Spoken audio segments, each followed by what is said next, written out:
After 9 long months away, I thought I'd try and keep the momentum up. I've got another pickups video for you. Some actual, some vintage hardware pickups, real stuff, real actual proper retro gaming stuff. Since my last video, I've spent about 3 weeks with quite bad flu, and I've spent time on eBay whilst feverish, and that's going to become quite apparent with with what I've been doing here. For reasons that will come apparent, the consoles are going to be a little bit difficult to show, or two of them are. So I'm going to get the hardware stuff done, and then I'm going to come back to the games for each one. Right. So I've been trying to collect. I've got lots of sort of I know people talk about what's retro and what's not, and I've been trying to collect some of the really old vintage stuff. I've got a couple of the Binatone colour TV games that I've done videos on in the past. I've got the Intellivision. I've got the Intellivision happening on that one behind me. I've got the Atari and the Woody just there. Something that I've been missing from the collection, from that pre-crash sort of era, was a Magnavox Odyssey. And the original Odyssey, the Odyssey one, is expensive. It's hard to come by. And I've been keeping an eye on them on eBay, but the original one is a no-go for me. But the Odyssey 2, saw one a few weeks ago on eBay, and you don't see them in England very much. That you see, there's 10 a penny in America, but there's always about 90 quid's worth of postage. So I saw one and I managed to get a deal on it. Boxed, working, load of games and stuff like that. So I'll talk you through that. Some of you know from the WhatsApp chats and stuff that I've had some issues. We've resolved it, not in the way I was expecting to, but I will talk you through it. So the Odyssey, right? Let me waggle it at you. There it is. It looks like a big fuck-off typewriter. The biggest thing that is driving me bonkers with this is the fact that the wires are all hardwired in. There's joysticks. Well, there's two, and the video cable are all hardwired in, so you can just pick it up and move it around without this following you. It's a bit of a nightmare. So, yeah, it's the Odyssey. It's not much to look at. I mean, I can see why the 2600 is the classic design. It looks like a big calculator. It's got a bit of a keyboard on it, on-off switch that worryingly never clicks. I don't like an on-off switch that doesn't click, and quite a chunky port. This, I can't get it to work. Now, the guy that sold it to me swears it works. Looking at his eBay history and stuff, I've got no reason to doubt him. I know these things are temperamental with what TVs things work with. Case in point, right, that TV, some of you know my Phillips Discoverer TV died. It just went, and then it went. So I'm going to try getting that fixed, right? This is on loan from the Retro Ram. Liam is very kindly sorting me out so I can play stuff whilst I'm getting the other one fixed. But the Intellivision, right, it used to play on the other one, on the Discoverer. It won't play on this. The Atari wouldn't play on the other one, but it will play on this. And I find some of these things, particularly the really old stuff, it's so sensitive to what cable you're using, what thing. I really don't know if it works or not. What I do know is that the plug doesn't work anymore because I blew it up. Proper smoke, bang, all the electrics, burglar alarm going off and all that kind of shit. Spectacular. Right. So I can't get this to work, but I got loads of stuff that came with it, loads of games, some other games I bought online. It's boxed. I'll waggle the box at you in a second. So this doesn't work, so I bought this. Right, this is the European release, which is a Phillips G7000, branded as the video pack computer. And like the other one, the wires don't come out the back, so it's also snarled. So it looks basically the same, but there's no on-off switch. Don't know why. You just plug it in and it comes on. Obviously looks identical to the other one. So the Magnavox, and I'll I kind of show what I mean by this. The Magnavox is the one that I wanted because the name and the artwork is amazing on this stuff. I got so much stuff to show with all the amazing artwork. The Phillips, I can't get excited by it. So this is going to be a display model. The Magnavox is going to be a display model where the Phillips is hidden away from sight but playing the games for me. So it's going to look like I've got one that works, but I won't. They're awkward machines because I say the things are all wired in properly. The joysticks, I'm not a big fan of. It's basically the same as the traditional Atari one. It's a thing with a button, but the buttons they sort of click but sort of don't. They're pretty ugly. I mean, considering that this came out, I think I did research and I've forgotten. I think it was 2 years. This came out 2 years after the 2600. The 2600 came with that, you know. I've got one there, the iconic proper Atari joystick that to this day is, you know, replicated in modern retro consoles, and it's on t-shirts and everyone sees it and it's the classic thing. And then this followed it in exactly the same form, red button and a joystick, but it's just so, it's crap. It's, what I will say is it's got quite a springy middle joystick on it, which is quite fun. And then weirdly the European version of it, the Phillips, is exactly the same but with a black button. So that's maybe, I don't know. Looks wise, they're not doing it for me.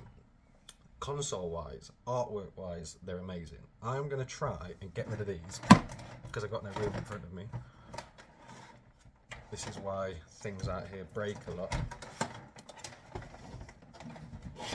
Right. If you hear a massive clatter now, I didn't break it.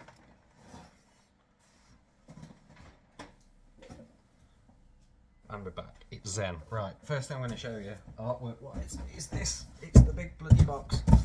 Now ignore that bit of masking tape, because someone, I mean, God knows how old that masking tape is, probably older than me, and it's mocking me because it says works on it. And it doesn't, so I'm going to find a way of getting that off without damaging the box. But look at that. You'll see that Odyssey logo, that kind of sunburst type effect thing appears on everything. It's amazing. But consider, I've got some of my other older consoles. I've got boxed. I've got there's a Master System 2 box buried away there, and there's an Atari box behind the Action Man. And they're nowhere near as exciting as this. All over it, there's pictures of excited kids. That doesn't sound right. Excited kids that are excited about this. Right. Things about the games. Loads of pictures. Every side of it has got, you know, cool gaming history everywhere on this thing. The back of it, I'm not going to read the whole thing out, but the back of it is covered in interesting, useful stuff. I just look at that. I'm going to have to have a rearrange of all of this because I'm out of space, but that has to have pride of place in the collection on display because it looks amazing, and that is replicated in the artwork on the boxes. So I've got 4 boxed games. One of them I bought on eBay because it was the only. I put Magnavox Odyssey 2 in eBay with the location set to the UK, and there was 2 things. One was the console I can't get to work, and the other one was Invaders from Hyperspace. So I bought this as a boxed game, which again, just look at the artwork on the boxes. It's so it's psychedelic. I took a picture of it all spread out, all this stuff, and I sent it to on one of the WhatsApp chats. I send you buzz-eyed. I mean, you know, it's colourful, but they're quite cool. And inside, they've all got the cartridges and the manuals and stuff. I quite like this. There's a little blurb on the inside of each one that says, "You are cordially invited to explore the entire galaxy of arcade, sports and learning games now available for your Odyssey."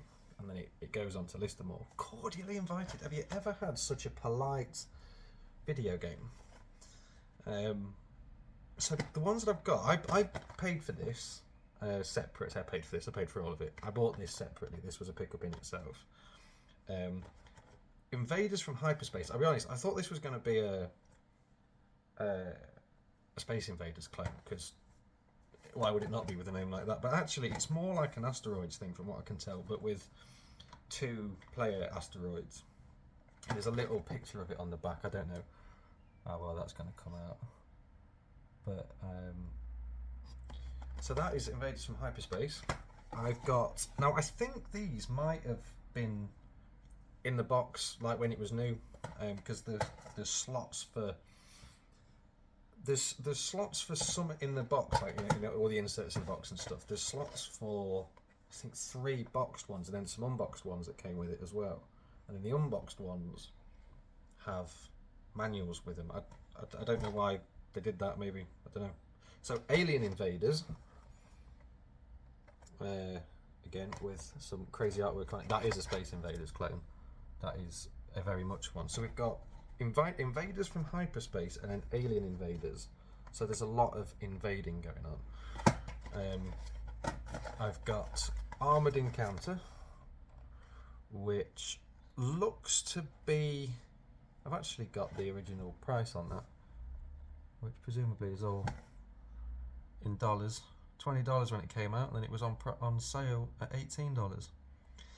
This looks like it's a sort of combat type game. So it looks like the equivalent of Atari's Combat. And actually, some of these cartridges are dual games. This has got something called Subchase on it as well, which looks like, well, I haven't played that version of it, but it looks pretty self-explanatory what that's going to be. Subchase, you're chasing subs, and then football. Look at that. American football, obviously, but football nonetheless. And that looks like a 70s football game, if ever I've seen one. So there's 4 boxed games to start the collection. Some of the boxes are faring better than others. I mean, that one probably needs the Tutti treatment on it. But the rest of them are looking okay. So what I'm going to do is, I'm not going to move the camera to try and show it, but I got a shelf up here that's just got shit on it at the minute. I'm going to try and make some kind of a display out of these, because yeah, as I say, they just look amazing. I've got some unboxed ones as well. Speedway Spin Out and Cryptologic. In fact, just looking at the cartridges, I quite like the handle on these. They're like a big fucking sandwich box. They're pretty chunky carts, but they do have several games in itself. Speedway Spin Out and Cryptologic. And again, the cartridges, obviously with slightly less colour, still have that logo on it, and they are slightly different artwork on each one. So Out of This World, Helicopter Rescue. Again, there's slightly simpler artwork on the cartridges, but still pretty cool. And then what's that one? Buzzword, Matchmaker, and Logics. That doesn't sound like it's going to get played very much. So they're the games, and then I also got a load of, and this is obviously something that's been, I mean, it's showing its age, but regardless of whether it works or not, this is a collection of stuff that's been loved. So there's a little booklet that's come with it. The excitement of a game, the mind of a computer, and it's got sort of like a little thing of all the different games you could get for it. It says 40 different or over 40 different games. I'm guessing there was more when this came out, but some of these are the ones that I've got with it. But that's quite cool. It's like a mini bitmap box. Shows you what everything is. So that's quite a cool little thing to have. There's another one that's come with it, Magnavox Odyssey 2, the ultimate computer video game system, which again is doing something similar. Whether it's the same games or not, I'm not sure, but it's like a little booklet of all the different games you can get for it. So that's going to be actually useful. There's another one. The Excitement of a Game, The Mind of a Computer, which again has, in a slightly bigger format, more of the artwork, more of the sort of details of the games that you can get, with the box art in it as well. It's a bit more the football one that I've got. So that's, again, I'm not sure if they're all showing the same thing. I've obviously seen there's a stamp in that one. Is that a Washburn Magnavox Independent Centre? Right. So there's some quite cool paperwork that's come with this. That I say I'll actually use these as a guide to pick out stuff. And then some of those games, I've got the booklet for one of those unboxed games I had. Matchmaker, Logics and Buzzword. That was the one that I said I wasn't interested in. That confused face and pause was because I've got the official rules for Mathemagic and Echo. But I don't remember that being a cartridge I've got. So that's going to annoy me. Now the rules, I mean, let's be honest, a game that's called Mathemagic, I'm not going to miss, am I? So, and then there's also this, which is, again, load of stuff with what games you can get on the back of it. This is the Great Wall Street Fortune Hunt. Join the fast-moving and highly unpredictable investment world. Buy, sell, trade, and make money. So this is something about, I'm not ready to this yet, but this is something about investing, which, considering that the video game crash happened not long after this came out, I think, if I've got my history right there, this probably is one of those things that preceded unfortunate events. But yeah, the Great Wall Street video game hunt. Someone watching can tell me in the comments a little bit more about what that is. But it's a bit of history, whatever it is. And then there is a little poster of some kind about a game called Freedom Fighters. And these is an advert for the voice. There's a voice module that comes with this that you can talk to. Again, this has got over 50 games on this one, so this must have come out a bit later when there was more to see. But this is so this had a voice module that sat kind of over the top of it, that you could talk to the games. I think there's something else I've got that had something similar. Was it the Atari, or was it the...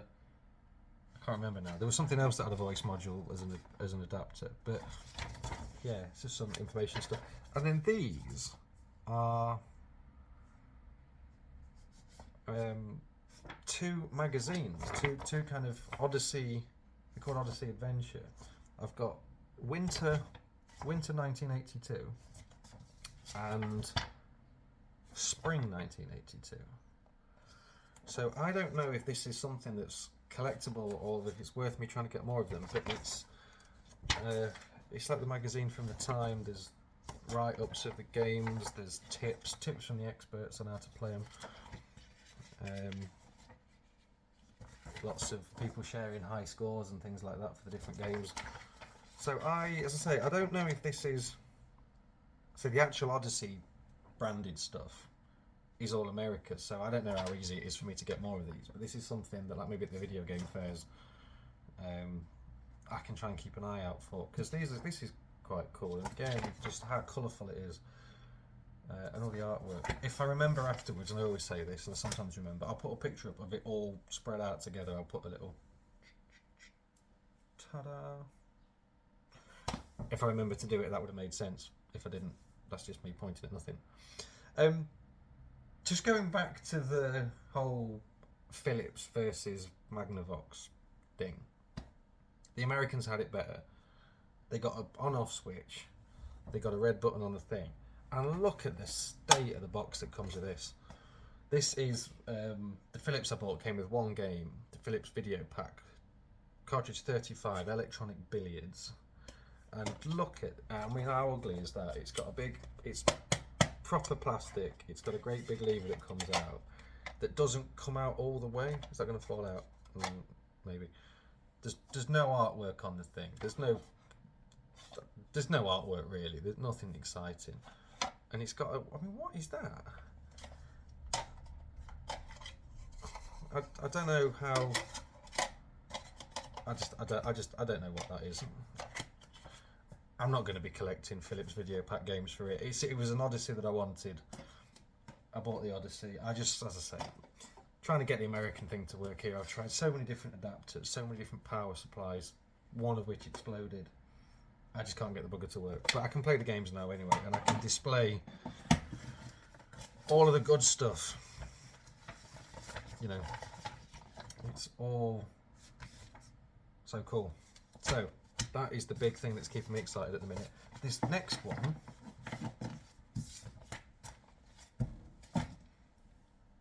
is a nice treat for out here. So some of you know that I chat too. I have bad luck with getting things to work out here. I buy things that are supposed to work, they come in, they don't. I bought something that was supposed to not work, and it does, which is a first, so something I'm very excited about.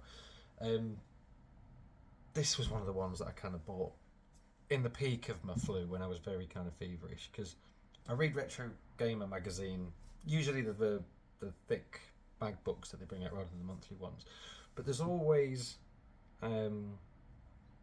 retro computer game write-ups and things which I've never really understood or been into. One of the first things I bought when I was setting all this up was the Commodore 60 or the C64 Maxi, the replica one. I couldn't get on with it at all, and I didn't keep it very long. But I've bought, to get myself a proper old computer thing going, don't break it, a Specky. I've got a ZX Spectrum 128K plus 2 with the thing,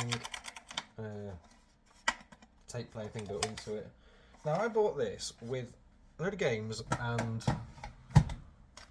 the joystick. That's the proper Sinclair joystick.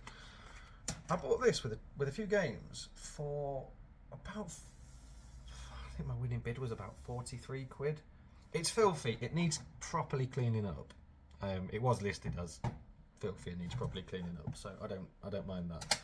It was just listed as untested, which not working for parts, untested. I mean, untested on eBay is usually code for it doesn't fucking work. Let's be honest. So I needed to swap the cables around. I bought a modern, well, a new replica cable, the SCART version of it, because that's got an RGB thing on the back of it. It does have the old RF one, but this version of the Specky had something that, if you go on eBay and buy a new cable, that's got a SCART on the other end of it, which makes it a hell of a lot easier to do. So this wasn't supposed to work, but with a new cable and a bit of fettling, it does. It's not boxed, which is good because I've got nowhere else to put boxes. And it came with. Now I've talked a lot about artwork on boxes, and you know how much I love the Magnavox stuff. It's something that I like with a lot of this old school stuff is the artwork. I've got the Intellivision, I don't know, you just see below all that wire detritus, I've got a bit of a collection of Intellivision games going. That's always got amazing artwork on it. The Atari stuff's always got amazing artwork. I've got a book that Liam bought me, The Art of Atari. I love it, which is why I was really excited to see the Curry's equivalent of games, because look at that, look how inspirational that is. So this came with Curry's Snooker, Curry's Defender, Curry's Nifty Lifty. Did have Nifty Lifty until it fell out. Let's put that back in again. Pretend that never happened. Nifty Lifty and Missile Defense. I mean, these were obviously budget things in the time. There's a bit of you know, going back and understanding what this was, why they were basically unbranded budget versions of them. I'm probably not going to hang on to them for too long. These might just go on eBay. So they're the games that I got with it. I have tested them all, well, most of them, and they work, which is a rare treat. So that is my wonderful fledgling collection of Curry's ZX Spectrum games. I also got with it, this one at least has some bit of artwork on it. International Rugby Simulator, which looks curious, but there we go. There's a little bit of artwork on that one that shows what's going on. I'm obviously not nostalgic about the computer, but I am nostalgic about the cassettes, because when I was a kid, I used to have cassette players and stuff like that, and this is an old medium that I actually know about. So, although not in a gaming context, by the time I started gaming, it was about 8 floppy disks every game came up.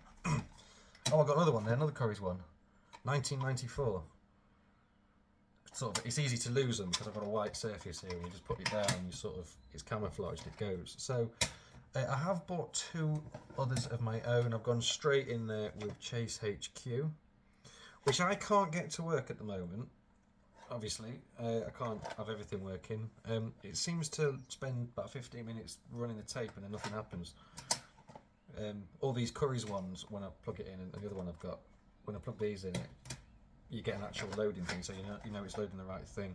As I say, this card console, you're probably not going to be able to see this, but that is absolutely filthy in there. So it might just be that everything needs properly cleaning. The other one I've bought, and again, this was inspired by something I read in Retro Gamer, because I bought the annual, last year's Retro Gamer annual, and it was celebrating 40 years of the Specky. I think it was 40 years, and it was guiding you through each year of its lifespan, and saying what the main games were. And one of them that jumped out at me was the Hobbit, sort of little, I don't know what you call it. Is it a graphic adventure game? So I've bought, because my wife's a big Lord of the Rings fan, and I don't know if I'll ever actually get to playing any of this, but I've bought the Tolkien trilogy. So I've got the Hobbit, the Lord of the Rings, Shadows of Mordor over two cassettes. So whether I get on with this better than the C64, I don't know. I thought for 46 quid, it's the kind of thing where if it's 40 quid on eBay as parts are not working, if it doesn't work, I know I can get 40 quid on eBay. Because I was in a bidding war for it, weirdly, so I thought if it's a 40 quid, it's a gamble. I've gambled a lot more than that on things that haven't worked, so it's quite a nice treat that that's worked. I just need to clean the whole thing and get it working. That's it for pickups, but there might be a part 2 of the pickups this weekend, because I'm off to Morecambe tomorrow. That I've found out is something of a haven for retro game shops. There's 2 or 3 that I think should be open, because I'm filming this on a Saturday, I'm going on a Sunday, and I think that at least 2 of the 3 should be open tomorrow. So I was going to go shopping and bring all the stuff back and show it all together, but to be honest, I've got no space. I've got to put all this away before I can have any more surface space, and I might do a little video fine thing, so like a video diary of the day type thing, if I can be asked. You'll know by now if I don't, because you'll be watching it straight after this. I'm also going to do a stupid video soon. Right, you can't really see, but above me there, I've got a collection of toys of boxes from video games. And I realised that there's enough there to give me material for a Foxes of the Foxbox video, which no one's going to watch. But I'm going to bloody do it anyway. So, peace out. I will see you maybe tomorrow if I get around to uploading another one. But I am done for today.